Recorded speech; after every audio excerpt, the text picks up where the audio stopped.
বিরতির পর স্বাগত। এখন খবর বিস্তারিত। ইরাকে সংকট ক্রমশই ঘনীভূত হচ্ছে। বাগদাদের দিকে এগিয়ে চলেছে জঙ্গি বাহিনী। ইতিমধ্যেই তাদের দখলে চলে গিয়েছে বেশ কয়েকটি শহর। একের পর এক বিস্ফোরণের ঘটনায় উদ্বেগ প্রকাশ করেছে মার্কিন যুক্তরাষ্ট্র। ইরাকে সংকট ক্রমশ ঘনীভূত হচ্ছে। বাগদাদের দিকে এগিয়ে চলেছে জঙ্গি বাহিনী। ইতিমধ্যেই তাদের দখলে চলে গিয়েছে বেশ কয়েকটি শহর। সংঘর্ষ চলছে পশ্চিম মসুলের তাল আফতার শহরে।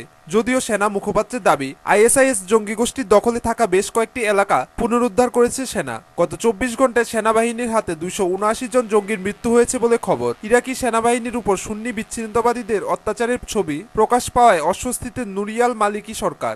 সুন্নি বিচ্ছিন্নতাবাদীদের হাতে বন্দী ইরাকি সেনা জওয়ানদের উপর নৃশংস অত্যাচারের ছবি সম্প্রতি অনলাইনে প্রকাশিত হয়েছে। ছবির সত্যতা স্বীকার করেছে ইরাকি সেনাবাহিনীর মুখপাত্র জেনারেল কাসিম আল মুসাউই। তার মধ্যে ছবিগুলি সালাউদ্দিন প্রদেশের। ছবিগুলি অনলাইনে প্রকাশ করার এটাই উদ্দেশ্য, টিকরিতে যে সেনাঘাঁটি রয়েছে সেটি আইএসআইএস জঙ্গি গোষ্ঠী দখল করার পর আত্মসমর্পণকারী ইরাকি সেনা জওয়ানদের কী হয়েছে তা গোটা বিশ্বের সামনে তুলে ধরা। এমনটাই মনে করছে আন্তর্জাতিক মহল। এখানেই শেষ নয়। অনেকেরই ধারণা সুন্নি জঙ্গিরা এভাবেই সেনাবাহিনীর শিয়া জওয়ানদের খুন করে দেশের বিচ্ছিন্নতাবাদের আগুন জ্বালাতে চাইছে। এর ফলে সে দেশের পরিস্থিতি 2003 সালের মতো মার্কিন অভিযানের চাইতেও খারাপ হবে বলে অনুমান বিশেষজ্ঞ মহলের। 2003 সালের ইরাক অভিযানের জন্যই এখনকার অশান্তি মানতে নারাজ প্রাক্তন ব্রিটিশ প্রধানমন্ত্রী টনি ব্লেয়ার। রাজধানী বাগদাদ ও লাগোয়া এলাকায় গাড়ি বোমা বিস্ফোরণ ও আত্মঘাতী হামলায় বেশ কয়েকজনের মৃত্যু হয়। প্রথম বিস্ফোরণটি ঘটে জনবহুল কারাদা বাজারে। কিছুক্ষণ পরে দ্বিতীয় বিস্ফোরণটি ঘটে উচ্চশিক্ষা মন্ত্রকের অফিসে। আত্মঘাতী হামলায় প্রাণ হারান অনেকে। বিস্ফোরণ হয় সাডার সিটিতেও। একের পর এক বিস্ফোরণের ঘটনায় উদ্বেগ প্রকাশ করেছে মার্কিন যুক্তরাষ্ট্র। ব্যুরো রিপোর্ট, খবর ত্রিপুরা। ভারতের প্রধানমন্ত্রী ভুটান সফরে সে দেশের পার্লামেন্টের যুগ্ম অধিবেশনে তাৎক্ষণিক হিন্দিতে ভাষণ দেন। ভুটানের নিম্নকক্ষ ন্যাশনাল অ্যাসেম্বলিতে বসেছিল এই যুগ্ম অধিবেশন। এসেছিলেন উচ্চকক্ষ ন্যাশনাল কাউন্সিলের সদস্যরা। এদিকে ব্রাজিলে ফুটবল বিশ্বকাপের ফাইনাল ম্যাচ দেখতে মোদিকে আমন্ত্রণ জানান ব্রাজিলের রাষ্ট্রপতি। কাউকে স্বাগত জানাতে হাততালি দেওয়ার চল নেই সে দেশে। হাততালি দেওয়া হয় শুধু অশুভ আত্মাকে তাড়াতেই। কিন্তু নরেন্দ্র মোদীর বেলায় ব্যতিক্রম ঘটালেন ভুটানের এমপিরা। ভারতের প্রধানমন্ত্রী ভুটান সফরে সে দেশের পার্লামেন্টের যুগ্ম অধিবেশনে তাৎক্ষণিক হিন্দিতে ভাষণ শেষ করতেই হাততালিতে ফেটে পড়ল কক্ষ। ভুটানের নিম্নকক্ষ ন্যাশনাল অ্যাসেম্বলিতে বসেছিল যুগ্ম অধিবেশন। এসেছিলেন উচ্চকক্ষ ন্যাশনাল কাউন্সিলের সদস্যরা। মোদী ভাষণের বয়ান তৈরি করেই নিয়ে এসেছিলেন, কিন্তু 45 মিনিটের ভাষণে তিনি হিন্দিতে তার বাইরে গিয়েও অনেক কিছু বলেছেন। ভুটানের এমপিরা গভীর মনোযোগ দিয়ে ভারত ভুটান সম্পর্ক নিয়ে তার ভাবনার কথা শুনলেন। হিন্দিতে দেওয়া ভাষণের বয়ান অনুবাদ করে দিচ্ছিলেন দোভাষীরা।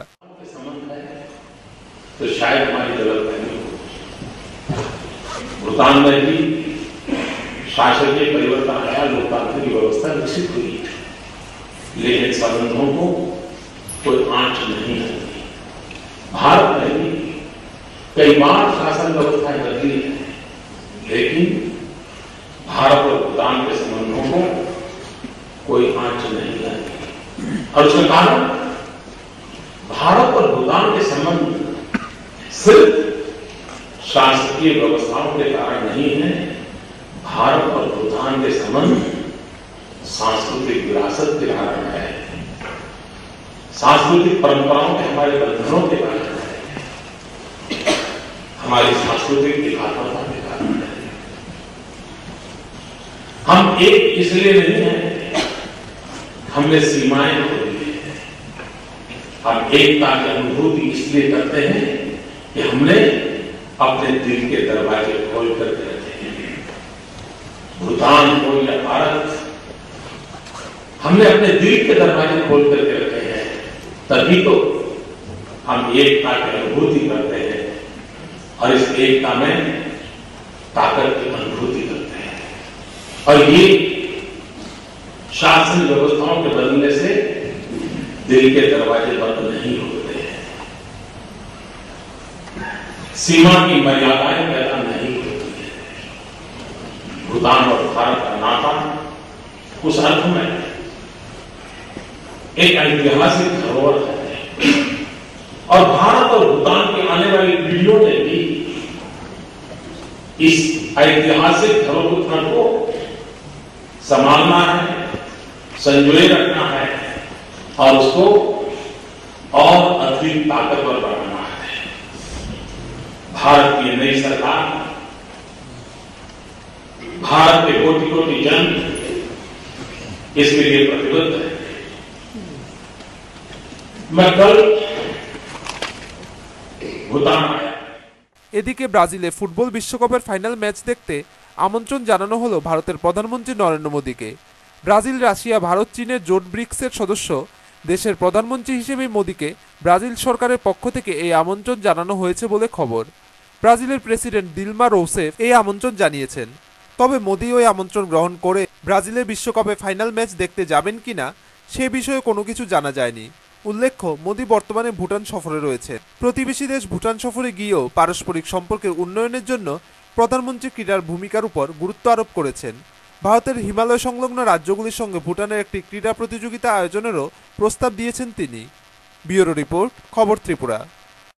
সিপিএম এর ত্রিপুরা রাজ্য কমিটির তরফে প্রয়াত সিপিআইএম নেতা তথা পশ্চিমবঙ্গের প্রাক্তন মুখ্যমন্ত্রী জ্যোতি বসুর জন্ম শতবর্ষ উদযাপিত হয়।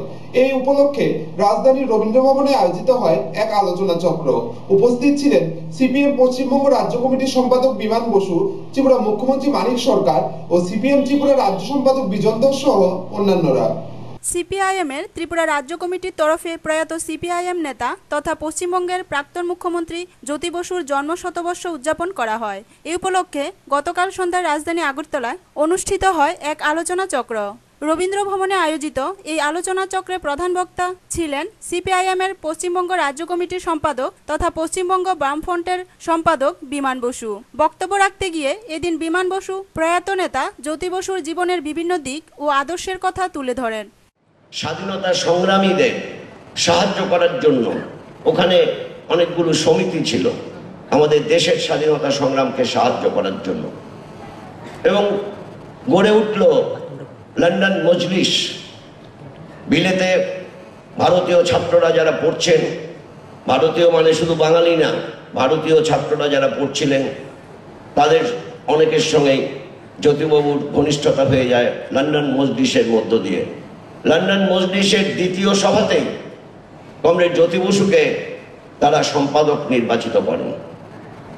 ফলে লন্ডন মজলিসের সঙ্গে আবার ব্রিটিশ কমিউনিস্ট পার্টির সম্পর্ক গড়ে ওঠে।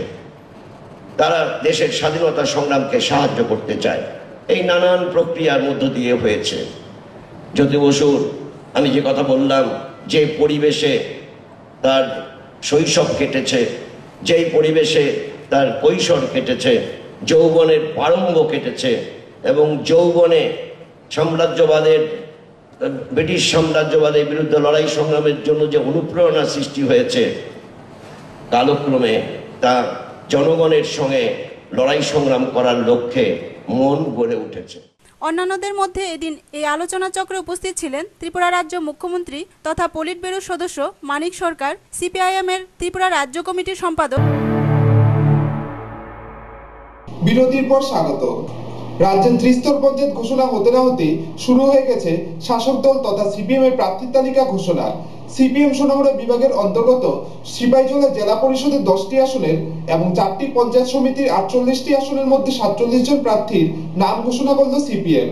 সোনামুড়া পার্টির বিভাগীয় দপ্তরে এক সাংবাদিক সম্মেলনে প্রার্থীর নাম তালিকা ঘোষণা করেন বিভাগীয় সম্পাদক মানিক দাশগুপ্ত।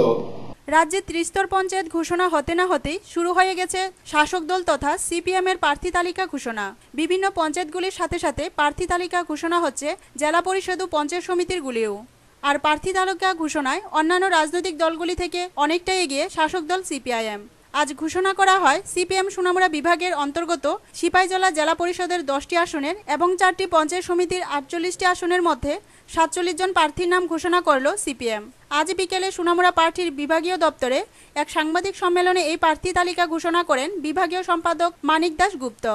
জেলা পরিষদের 10টি আসনের মধ্যে রয়েছে 8 নম্বর আসনে বিমল ভৌমিক, 9 নম্বর আসনে সুনীল দাস, 10 নম্বর আসনে কমলা রানী শীল, 11 নম্বর আসনে শাহ আলম, 12 নম্বর আসনে জেসমিন সুলতানা, 13 নম্বর আসনে আমিনুল ইসলাম, 14 নম্বর আসনে চন্দনা চক্রবর্তী, 15 নম্বর আসনে তপন বিকাশ পাল, 16 নম্বর আসনে জয়া রায় এবং 17 নম্বর আসনে শামসুল হক। জেলা পরিষদ ও পঞ্চায়েত সমিতির উভয় ক্ষেত্রেই 50% মহিলা প্রার্থী রয়েছে বলে জানান বিভাগীয় সম্পাদক। তবে বক্সনগর পঞ্চায়েত সমিতির 5 নং আসনের প্রার্থী ঘোষণা করা হবে আগামীকাল।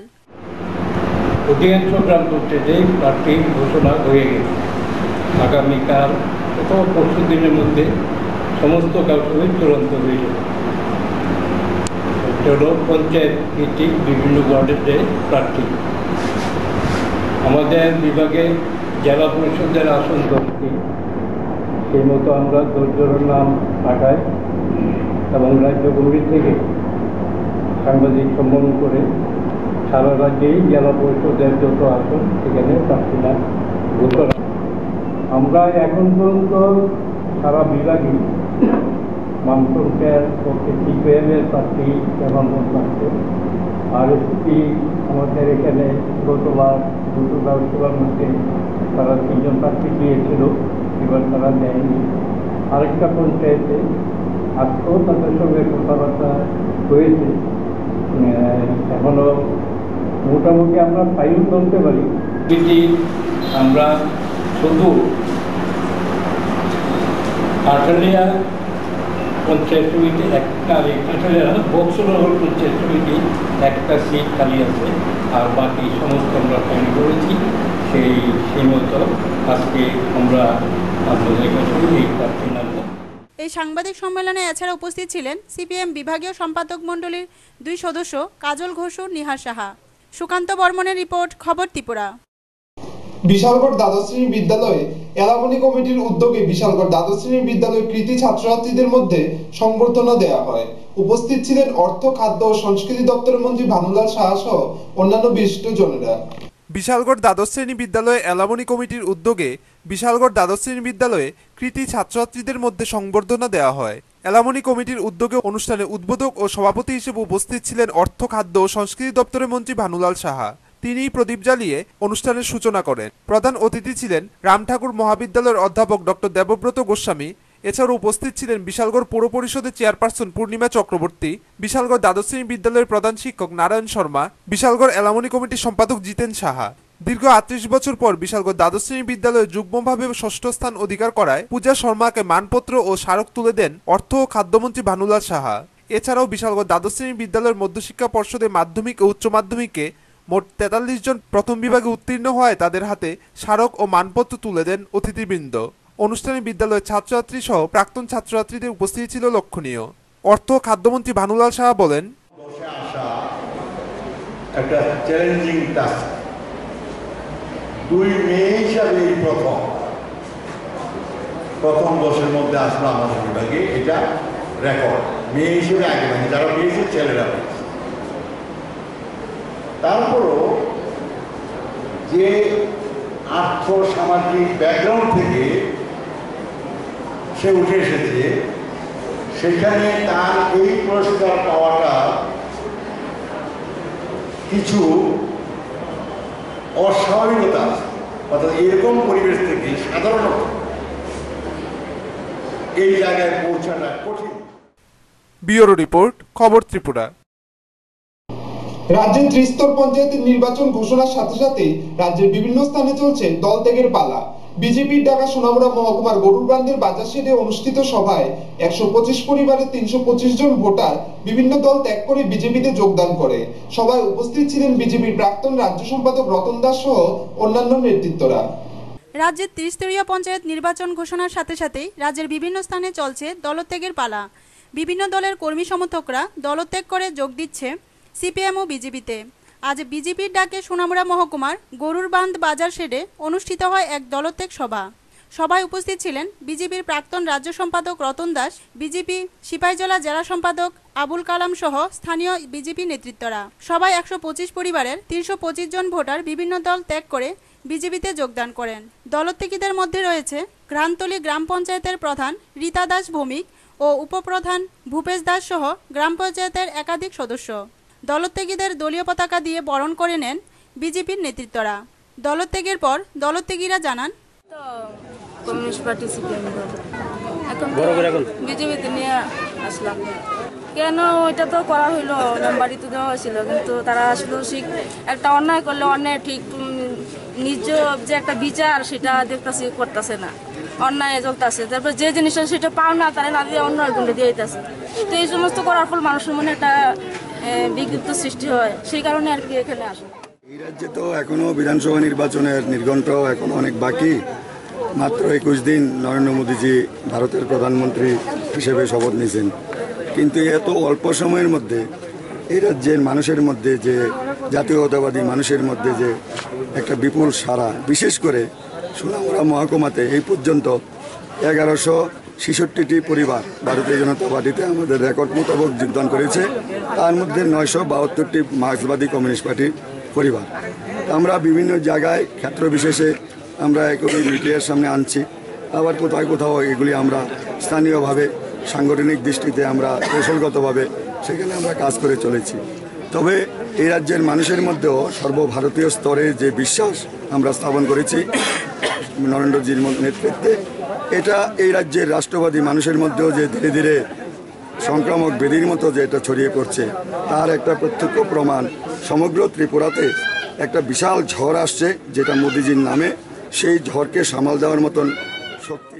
এই দলত্যাগ সভায় সাধারণ মানুষের উপস্থিতি ছিল লক্ষণীয়। ব্যুরো রিপোর্ট, খবর ত্রিপুরা। এক বিধ্বংসী অগ্নিকাণ্ডে পুড়ে ছাই হয়ে গেল 2 পরিবারের বসতঘর, মৃত্যু হয় এক বৃদ্ধার। ঘটনাটি ঘটে তেলিয়ামুড়া থানাধীন শান্তিনগর পুর পরিষদের 6 নং ওয়ার্ডে। শর্ট সার্কিট থেকে আগুন লেগেছে বলে ধারণা দমকল কর্মীদের। এক বিধ্বংসী অগ্নিকাণ্ডে পুড়ে ছাই 2 পরিবারের বসতঘর, মৃত্যু হয় এক বৃদ্ধার। ঘটনাটি ঘটে তেলিয়ামুড়া থানাধীন শান্তিনগর গ্রামের পুর পরিষদের 6 নং ওয়ার্ডে। তবে কিভাবে আগুন লাগে কেউ বলতে পারছে না। শর্ট সার্কিট থেকে হতে পারে দমকল কর্মীদের অনুমান। ক্ষয়ক্ষতির পরিমাণ প্রায় 18 লক্ষাধিক টাকা হবে বলে অনুমান। ঘটনার বিবরণে জানা যায়, ভোর প্রায় 4:30 নাগাদ এলাকাবাসী দেখতে পায় অনুচন্দ্র পালের বসতঘরে আগুন জ্বলছে। সঙ্গে সঙ্গে এলাকাবাসী দমকল বাহিনীকে ফোন করে, কিন্তু এলাকাবাসীদের অভিযোগ দমকল বাহিনীরা তালবাহানা করছিল। গ্রামবাসী একজন পরে বাইক দিয়ে গিয়ে খবর দেয়, তারপর তারা আসে ঘটনাস্থলে। খবর দেওয়া হয় কল্যাণপুর দমকল অফিসে, সেখান থেকে একটি ইঞ্জিন আসে। ততক্ষণে সবকিছু পুড়ে ছাই হয়ে যায়। অনুচন্দ্র পালের 2টি বসতঘর ও গৌতম পালের 4টি ঘর আগুনে পুড়ে মারা যায় অনুচন্দ্র পাল। ওনার ছেলে ছিল আগরতলায়, স্ত্রী প্রাকৃতিক কাজে বের হয়। প্রশ্ন হলো, এটা কি নাশকতামূলক লাগানো না শর্ট সার্কিট থেকে এই আগুন? তা পুলিশের সুষ্ঠু তদন্তে বেরিয়ে আসবে আসল রহস্য। আমার কই গতি পরে না তো পরে দিব 4-5 লাখ টাকা তো হইবই, কিচ্ছু বেরিয়েছেন বেশি আপনার তো কিছু নাই, আপনার কাগজপত্র কিচ্ছু বেরিয়েছেন। কিভাবে আগুনটা লাগলো? আগুন তো লাগছে কিভাবে দেখছিলাম আমরা, ঘুমার 3টা থেকে আগুন শোনা অনুমানিক কটা হইব 4:30 হইব। সঙ্গে সঙ্গে ফায়ার সার্ভিসে ফোন করলাম, অন্তত 20 বার হইব। তারা আমার নাম, বাবার নাম গুত্র সিংহা, তবু আইসে না। বাইক হতে কতক্ষণ সময় লাগছে, গেলির থেকে বাইক করলাম, গেলাম, বাইক দিয়ে আনলাম, বাইক দিয়ে আমার পিছিয়ে স্কট দিয়ে আনলাম। আনার পর ওরা আছে তারা থানার সামনে আরো দেরি করছে, ওই সামনে সিনেমার সামনে, তাও ঢুকতে সব শেষ। কল্যাণপুর ঠিক সেম নাম দিঙ্গা গুত্র দিঙ্গা থানার যে স্যার কি স্যার জানি সহদেব স্যার হেল্প করে কল্যাণপুর, আবার সহদেব স্যারের হেল্প করে কল্যাণপুর ফোন করছে। ইলেকট্রিক কেউ না, আমরা শান্তির লোক দিয়ে ইলেকট্রিক করছে। তারা এই তো গাফিলতির কারণে আজকে আমরা শান্তিনগর এই 2টা বাড়ির ফ্যামিলি সব বার হয়ে গেছে। আগুনটা কিভাবে লাগছে তো কইতে পারি না। আমি ঘুম থেকে উঠতে যখন শুনছি যে আগুন, তখন হচ্ছে অল্প একটু আগুন দেওয়া যেতেছে, ধুমা উঠতেছে। আমি তাড়াতাড়ি মোবাইলটা লয়ে সেটা ফায়ার সার্ভিসে ফোন করছি। ফায়ার সার্ভিসে আমার আমি কইছি ফায়ার সার্ভিসে কোন জায়গাতে কইতেছে না, তেলিয়ামুড়া শান্তিনগর শারদম স্কুলে কোন হাতে কইতেছে শারদম স্কুলটা কোন জায়গা? আমি কই আপনি তেলিয়ামুড়া ফায়ার সার্ভিস শারদম এটা কোনটা ছিলেন না, শারদম স্কুল শান্তিনগর পয়সা ভরে দিয়েছে, রেখে দিছে। হ্যাঁ রেখে দিয়েছে। আমি আবার রিটার্ন করছি, 4-5 বার রিং এর পরে গিয়ে সেটা ফোনটা গিয়ে তুলছে। আবার তোলার পরে ফোন করতে হবে, সেটা জায়গাটা ঠিকানাটা ঠিক করে কর। আমি ঠিক করে দিতে কইতেছি শারদম স্কুল শান্তিনগর শারদম স্কুলের কোনা কি কথা গহনের পরে আরো রেখে দিচ্ছে। এর মধ্যে দহনে এসে দেখতেছি যে আগুন এই দিকটা দাবদাবা আরম্ভ হয়েছে। সবাই হাতাহাতি করে উই করছি, পুলিশ বাইর করতেছি। এর বন্ধুরা করে আবার ফোন করছি, ফুল রিং হয়েছে কিন্তু ফোনটা রিসিভ করছে না। এর প্রায় মিনিমাম আধা ঘন্টা পরে গাড়িটা আসছে। এদিকে এলাকাবাসী একরাশ ক্ষোভ দেখায় দমকল কর্মীদের উপর। এলাকাবাসীদের হাতে উত্তম মধ্যমও খেতে হয় তাদের। এলাকাবাসীদের অভিযোগ, দমকল কর্মীরা নাকি মদমত্ত অবস্থায় ছিল। ব্যুরো রিপোর্ট, খবর ত্রিপুরা। কৈলাসহরের চণ্ডীপুর ব্লক ও গৌরনগরের 2টি ব্লকের 37টি গ্রাম পঞ্চায়েতের প্রার্থী তালিকা ঘোষণা করেছে সিপিএম দল। কৈলাসহরের চণ্ডীপুর ব্লক ও গৌরনগরের 2টি ব্লকের 37টি গ্রাম পঞ্চায়েতের প্রার্থী তালিকা ঘোষণা করেছে সিপিআইএম। গড়ে 90%ই নতুন মুখ। গতকাল শ্রীরামপুর ট্রাই জংশনে চণ্ডীপুর অঞ্চল কমিটির অধীনে 8টি পঞ্চায়েতের প্রার্থী তালিকা ঘোষণা করেন বিভাগীয় কমিটির সদস্য কৃষ্ণেন্দু চৌধুরী। পঞ্চায়েত সমিতি এবং জেলা পরিষদ প্রতিটি আসনে আমরা বিপুল ভোটের ব্যবধানে আমাদের প্রার্থীরা সেখানে জয়ী হবে। আমি আমার কর্মীদের কাছে আবেদন জানাচ্ছি যে আমাদের সমস্ত কর্মসূচিগুলোকে পার্টির যে সমস্ত কর্মসূচিগুলি হাতে নেওয়া হয়েছে সমস্ত কর্মসূচিগুলিতে আজকে থেকে আমাদের ঝাঁপিয়ে পড়তে হবে এবং কোনো অবস্থায় যাতে কোনো এলাকাতে কোনো বিভ্রান্তিকর ঘটাতে না পারে, আমাদের ঐক্যের উপর ফাটল ধরতে না পারে। যেভাবে আমরা 8টি পঞ্চায়েতে মোট আসন 80টি। এদিকে ডুলুগাঁও স্কুলে হাওর অঞ্চল কমিটির অধীনে 6টি পঞ্চায়েতের প্রার্থী তালিকা ঘোষণা করেন কৈলাসহর বিভাগীয় কমিটির সদস্য লক্ষণ কর। মোট প্রার্থী 62 জন। বক্তব্য রাখেন অঞ্চল সম্পাদক পুলিন পাল। গ্রাম পঞ্চায়েতের পঞ্চায়েত সমিতির আসন রয়েছে এবং একটা জেলা পরিষদের আসন রয়েছে পূর্ণ, আরো 2টা গ্রামসভা নিয়ে এবং চণ্ডীপুর এলাকার আরো একটা অংশ নিয়ে একটা জেলা পরিষদের আসন রয়েছে।